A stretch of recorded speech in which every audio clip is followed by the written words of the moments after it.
Assalamualaikum warahmatullahi wabarakatuh. Alhamdulillahirabbil alamin. Allahumma shalli ala Muhammad wa ala ali Muhammad, amma ba'd. Para pemirsa sekalian, perkenalkan saya Dr. Arif Nurudin.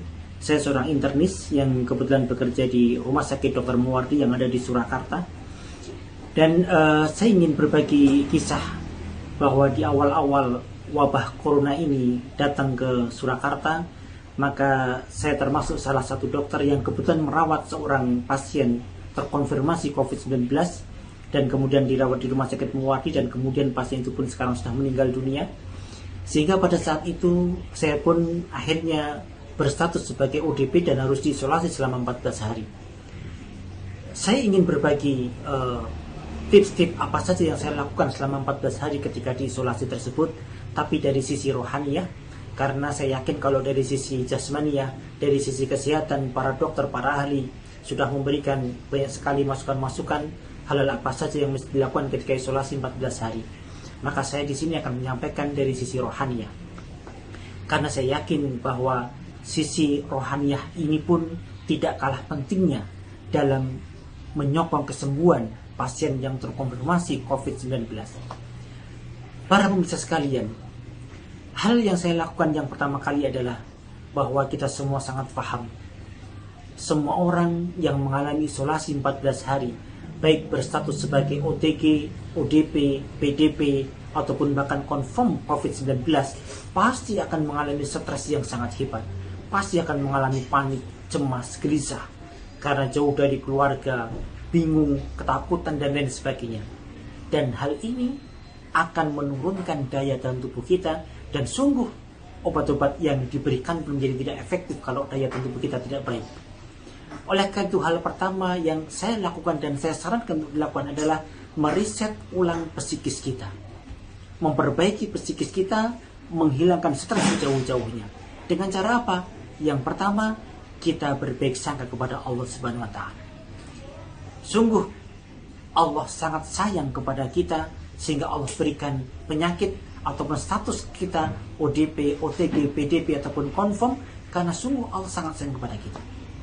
Dalam sebuah hadis qudsi Allah Subhanahu wa Ta'ala berfirman, demi kejayaan dan keagunganku, kata Allah, maka sungguh jikalau aku menghendaki kebaikan kepada seseorang, maka sungguh akan aku berikan kepadanya musibah dalam bentuk penyakit, dalam bentuk kegalauan hati, kegundahan hati, dalam bentuk kerugian hartanya, dalam bentuk musibah-musibah yang lain. Hingga dengan itu semua Allah akan bisa menghapuskan dosa-dosanya.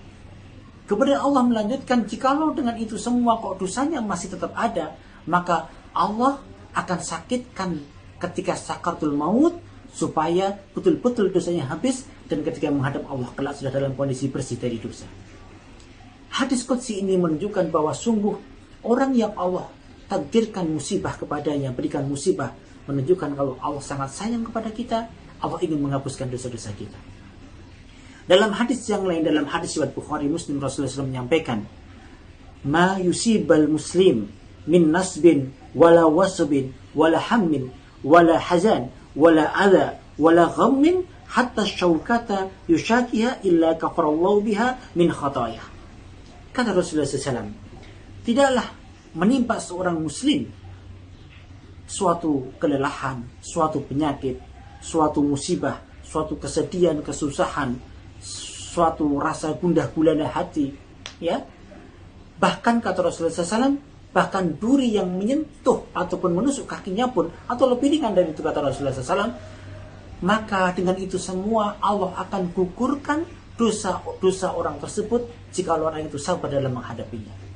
Ini artinya bahwa penyakit yang Allah timpakan kepada kita, entah itu COVID-19, entah itu penyakit yang lain, sungguh Allah ingin menghapuskan dosa-dosa kita lantaran penyakit itu.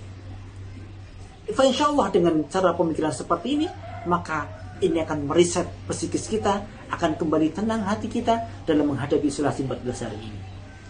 Kemudian para pemirsa sekalian, Rasulullah SAW juga menyampaikan dalam hadis yang cukup banyak bahwa sungguh orang yang beriman itu Allah akan uji orang tersebut. Bahkan Allah sampaikan dalam Quran surat Al-Ankabut, ya, bahwa apakah kamu merasa tenang setelah kamu hanya mengatakan beriman saja tanpa ujian dari Allah Subhanahu wa taala.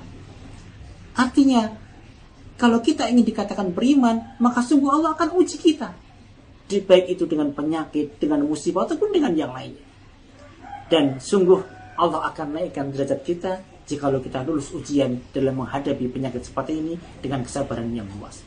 Ini yang saya lakukan pertama kali, dan saya sarankan kepada teman-teman sekalian lakukan untuk meriset psikis kita agar tenang dalam menghadapi isolasi 14 hari. Dan yang kedua yang saya lakukan ketika isolasi 14 hari adalah memperbanyak doa. Dan ini sungguh sangat saya sarankan kepada teman-teman yang sedang mengalami isolasi, karena doa adalah senjata yang paling ampuh buat kaum muslimin. Tidak ada satupun yang melebihi kedahsyatan doa. Bahkan itu obat yang paling ampuh pun tetap lebih mujarab doa kepada Allah Subhanahu wa taala. Bahkan dikatakan dalam hadis dalam kitab Targhib wa Tahrib, dikatakan la yaruddul qada illa du'a. Dalam lafaz yang dikatakan la yaruddul qadar illa du'a. Bahkan tidak ada yang bisa merubah qada maupun qadar illa du'a, kecuali doa. Jadi perbanyak doa. Jika Allah sudah tuliskan di Lauhul Mahfuz, dalam kitab Lauhul Mahfuz tentang sesuatu kejadian, maka itu bisa dirubah dengan doa. Ini hadis Rasulullah SAW menyatakan seperti itu. Maka berdoalah dengan khusyuk kepada Allah Subhanahu wa taala. Angkatlah tangan kita setinggi-tingginya, berdoa mohon kepada Allah Subhanahu wa taala. Apa yang perlu dipohonkan? Yang pertama, istighfar kepada Allah Subhanahu wa taala. Perbanyak baca istighfar. Karena kata Allah Subhanahu wa taala, istighfar itu akan mengguncangkan arsy Allah Subhanahu wa taala.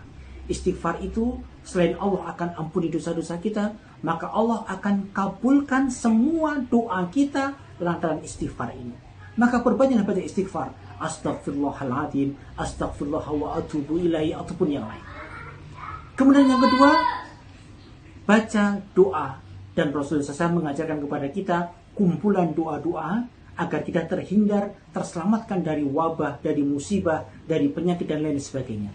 Dalam kitab Al-Ma'surat, dalam zikir pagi dan petang Al-Ma'surat ini sudah banyak sekali doa-doa yang ditunjukkan Rasulullah SAW. Jadi saran saya ketika isolasi 14 hari, jangan sampai terlewatkan zikir pagi dan petang dengan membaca doa-doa dari Rasulullah SAW. Di sini banyak sekali doa yang diajarkan Rasulullah SAW. Contohnya adalah dalam sebuah hadis sampaikan, barang siapa yang mengucapkan Bismillahirrahmanirrahim la yadurru ma'asmi syai'un fil ardi wala fis sama' wa huwas samiul alim, dengan penuh kekhusyuan dan kerendahan hati kepada Allah Subhanahu wa taala, maka Allah akan jauhkan dirinya dari wabah, penyakit, dari musibah dan lain sebagainya. Ini penting, dan itu ada dalam doa zikir pagi dan petang ini. Bismillahirrahmanirrahim, dengan nama Allah yang dengan namanya la yadurru ma'asmi syai'un, tidak ada yang mampu menimbulkan kemudaratan fil ardi wala fis sama, di bumi maupun di langit, dan sungguh Allah Maha mendengar dan Maha mengetahui. Ini doa yang sangat mujarab yang Rasulullah SAW ajarkan kepada kita untuk kita terhindar dari wabah penyakit. Dan masih banyak doa-doa yang lain dalam kumpulan doa zikir pagi dan petang ini yang bisa kita baca setiap habis asar dan setiap habis subuh. Baca doa zikir pagi dan petang, jangan sampai terlewatkan. Di samping itu, pada waktu-waktu yang mustajab, pada sepertiga malam yang terakhir, bangun kemudian sholat tahajud semampunya. Kemudian setelah itu ketika sujud pada salat tahajud, berdoalah kepada Allah Subhanahu wa taala dengan menangis, mohon ampun kepada Allah, mohon dibebaskan dari segala macam penyakit, mohon dihindarkan dari segala macam wabah dan lain sebagainya. Kemudian berdoa lagi ketika habis adzan, antara adzan dan iqamah. Kemudian pada sujud-sujud terakhir dan lain sebagainya. Maka perbanyaklah doa, karena doa itu kata Rasulullah SAW, ad-doa huwal ibadah, doa itu merupakan ibadah. Dan Allah sangat suka, Allah sangat cinta kepada orang-orang yang mau menengadahkan tangan berdoa kepada Allah Subhanahu wa taala. Teruslah berdoa. Basahi bibir ini dengan lafaz-lafaz doa kepada Allah Subhanahu wa taala, dengan istighfar, dengan taubat, dengan doa-doa yang lain. Fa insyaallah Allah akan kabulkan, Allah akan berikan kesembuhan lantaran doa-doa kita. Dan yang ketiga yang saya lakukan adalah setiap detik demi detik di dalam isolasi itu tidak ada hal lain yang saya lakukan kecuali selalu ada Al-Quran di samping saya. Habiskan waktu kita untuk membaca Al-Quranul Karim. Kalau bisa khatamkan 30 juz dalam 14 hari isolasi tersebut. Sungguh Al-Quran merupakan mujizat dari Allah Subhanahu wa taala yang memiliki fadilah yang sangat luar biasa. Dikatakan dalam hadis Rasulullah SAW, "Alaikum bisyafa'aini al-asal wal Quran." Jadikanlah dua macam obat buat kalian, al-asal yaitu madu dan Al-Quranul Karim yaitu Al-Quran. Bacalah Quran, fa insyaallah dia akan bisa menyembuhkan semua penyakit-penyakitmu dengan Al-Quranul Karim, fa insyaallah. Maka hiasi detik demi detik, menit demi menit dengan senantiasa membaca Al-Quranul Karim, membaca dengan tartil dan lain sebagainya.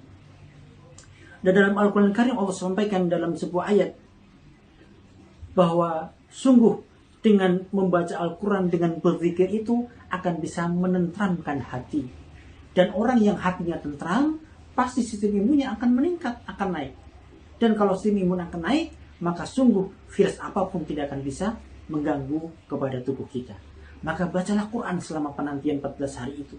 Selesaikan 14 hari itu dengan 30 juz. Karena Quran ini selain nanti manfaat di dunia, kita pun akan bisa dapatkan manfaatnya di akhirat kelak. Dikatakan dalam hadis, "Iqra'ul Quran fa innahu ya'ti yaumal qiyamah syafi'an li ashabihi."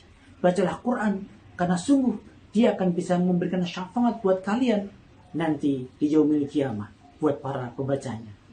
Dan kemudian dalam hadis yang lain disampaikan, ketika besok kita di alam barzah, di alam kubur, ketika kita kebingungan, ketika kita terkaget-kaget dengan suasana tanah yang menghimpit kita dengan gelap gulita, maka tiba-tiba akan ada secercah cahaya yang datang dan dia berubah menjadi seorang yang sangat tampan, dan dia mengatakan, "Aku adalah Al-Quran, aku adalah bacaan Quranmu yang kau baca setiap hari. Maka sungguh aku akan menemanimu di alam barzah sampai dengan nanti yaumil qiyamah."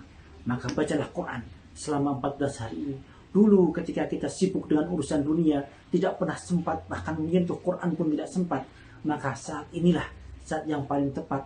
Allah inginkan kita baca Quran selama 14 hari ini dengan maksimal waktunya untuk membaca Al-Quran Karim. Para pemirsa sekalian, selanjutnya yang saya lakukan ketika penantian 14 hari di isolasi tersebut, kita semua paham bahwa mungkin kita jenuh dengan ritual-ritual yang kita lakukan. Maka sekarang ada fasilitas video call, maka teleponlah, jalinlah tali silaturahim dengan orang-orang yang sudah lama tidak pernah bertemu, telepon. Karena sungguh silaturahim itu, menjalin tali silaturahim itu akan memperpanjang umur kita. Dalam hadis sahih Rasulullah menyampaikan, "Man syarahu ayub satalu fi rizki au yunsalu fi asari falyasil rahimah." Barang siapa yang ingin dilapangkan rezekinya, dipanjangkan umurnya, falyasil rahimah, maka sambunglah tali silaturahim. Ambil telepon kita, tidak usah kita melihat-lihat, membaca-baca berita-berita kematian karena COVID, tidak perlu buat kita. Bahkan itu nanti akan membuat stres. Maka carilah nomor telepon, kontak telepon orang-orang yang sudah lama tidak kita silaturahim, maka teleponlah untuk menjalin tali silaturahim, falyasil rahimah. Itu perbuatan perkara yang insyaallah akan menjadi lantaran kita, Allah akan panjangkan umur kita dengan bersilaturahim seperti itu. Telepon orang tua kita, telepon saudara orang tua kita, telepon pak adik kita, bude kita, dan semua teman-teman kita yang sudah lama tidak pernah bertemu, maka diteleponlah, insyaallah ini akan memperpanjang umur kita. Kemudian yang berikutnya yang saya lakukan adalah saya mencoba melihat ada tidak rezeki Allah yang Allah limpahkan kepada saya. Kalau memang ada, maka bersedekahlah. Sungguh sedekah itu salah satu fadilahnya adalah akan bisa mengobati semua penyakit, akan bisa menjauhkan dari wabak. Kata Rasulullah SAW dalam hadis bahwa sungguh sedekah itu lebih cepat datangnya dibandingkan dengan datangnya musibah. Maka bersedekahlah. Kalau perlu bersedekahlah dengan maksimal uang yang kita punya. Cari orang-orang yang miskin, pencet tombol pin kita, ya, yang ada SMS banking, pegang SMS bankingnya, kemudian kirimkan transfer ke rekening yang membutuhkan. Banyak sekali pondok-pondok pesantren yang belum selesai dibangun. Banyak sekali masjid-masjid yang belum dibangun. Banyak sekali orang-orang yatim yang memang butuh uang, apalagi dalam kondisi sekarang ini, dalam kondisi ekonomi yang sedang kolaps seperti ini. Maka sedekah kita insya Allah menjadi waktu yang paling utama untuk kita bersedekah. Dan sungguh dalam sebuah hadis yang sangat masyhur dikatakan bahwa sedekah itu, kata Rasulullah SAW, khairum minad dunya wa ma fiha. Sedekah yang secara sembunyi-sembunyi, kata Rasulullah SAW, khairum minad dunya wa ma fiha, lebih baik daripada dunia dan isinya. Maka sambung tali silaturahim. Yang kedua, bersedekah sebanyak-banyaknya. Kalau kita punya uang, kalau sudah tidak punya uang, maka sedekah dengan cara yang baik. Karena tersenyum kepada orang lain adalah sedekah, kata Rasulullah SAW, tabassumuka ala sadaqatin. Senyum kepada saudaramu adalah sedekah. Kemudian dalam hadis yang disampaikan, berzikir pun dikatakan wala takbiratus sedekah, wala takbiratul ihram sedekah, wala tahlilin sedekah, wala tahmidin sedekah. Bacaan takbirmu, bacaan tahlilmu, bacaan tahmidmu adalah sedekah semua. Maka sedekahlah ketika masa-masa penantian isolasi 4 bulan seperti ini. Fa insyaallah ini akan menjadi lantaran kita sembuh dari semua penyakit-penyakit kita. Para pemirsa, teman-teman saya yang saat ini Allah takdirkan menjalani isolasi, entah sebagai OTG, ODP, PDP ataupun confirm COVID-19, maka bersabarlah sekali lagi, bahwa kata Rasulullah SAW, barang siapa yang bersabar atas musibah yang Allah berikan kepadanya, maka Allah akan berikan ganjaran pahala bi khairi hisab. Mana bi khairi hisab adalah tidak terhingga. Kemudian sahabat bertanya, Rasulullah, sampai kapan kami harus bersabar? Kata Rasulullah SAW, sampai nanti engkau bertemu denganku di telaga Kausar, nanti di akhirat kelak. Artinya sabar itu tidak ada batasnya. Apa definisi sabar? Sabar adalah tidak mengucapkan, tidak melakukan perkara-perkara yang Allah tidak ridho. Maka tidak boleh kita mengeluh, tidak boleh kita menyalahkan, tidak boleh kita Rasulullah dalam istilah Jawanya menghadapi isolasi selama 14 hari ini. Maka insyaallah kesabaran kita ini akan membuahkan hasil yang sungguh sangat luar biasa. Allah akan datangkan kesembuhan kepada kita, dan Allah akan berikan pahala kepada kita bi khairi hisab, dengan pahala yang tidak terhingga. Teman-teman sekalian yang sedang mengalami isolasi selama 14 hari, maka terakhir saya sampaikan, jadikanlah isolasi 14 hari ini sebagai pintu hijrah kita. Jadikanlah isolasi 14 hari ini sebagai evaluasi diri kita, merenung kita. Selama ini, umur yang kita habiskan selama ini, apakah sudah cukup ketika nanti Allah panggil diri kita? Apakah sudah cukup bekal ibadah yang kita lakukan untuk menghadap kepada Allah Subhanahu wa Ta'ala? Atau malah lebih banyak dosa yang kita lakukan selama ini? Maka inilah saatnya Allah menghendaki kita introspeksi diri, muhasabah diri, mengevaluasi diri kita selama 14 hari ini. Sehingga nanti ketika keluar dari isolasi 14 hari ini, kita berubah menjadi orang-orang yang hanya Allah tujuan hidup kita, yang tidak lagi peduli dengan ambisi-ambisi duniawi, yang hanya Allah tujuan kita. Menjadi orang-orang yang sungguh sangat takut melakukan perbuatan kemaksiatan, takut Allah segera ambil nyawa kita ketika amal ibadah kita masih kurang. Maka jadikanlah isolasi 14 hari ini sebagai wahana buat kita semua untuk berubah menjadi sesuatu yang dulu kurang baik, menjadi sesuatu yang lebih baik lagi, dan menjadi seseorang yang sudah siap kapanpun Allah ambil dari kita. Karena sungguh seandainya Allah bebaskan, hindarkan kita dari wabah corona, maka pasti Allah akan matikan kita dengan sebab-sebab yang lain. Jangan merasa tenang setelah kita terbebas dari corona, berarti kita terbebas dari kematian. Lah, wallahi tidak. Bahkan orang yang terbebas dari corona pun mungkin tidak dalam waktu yang lama lagi akan mati oleh sebab-sebab yang lain. Semuanya sudah Allah tetapkan garisnya, dan kita hanya bisa menjalani dengan penuh kesabaran dan ikhlas. Teruslah bersyukur kepada Allah Subhanahu wa Ta'ala bahwa saya, panjenengan semua, termasuk orang-orang yang Allah berikan kesempatan muhasabah selama 14 hari, merenungi dosa-dosa kita dan berubah menjadi orang yang lebih baik. Terima kasih, mudah-mudahan ada manfaatnya.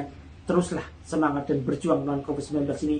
Insya Allah, Allah akan segera selesaikan kesulitan-kesulitan ini. Allah akan segera gantikan dengan perkara-perkara yang sungguh sangat indah di lain waktu. Terima kasih, barakallahu fikum. Semoga Allah memberikan keberkahan kepada panjenengan semua. Assalamualaikum warahmatullahi wabarakatuh.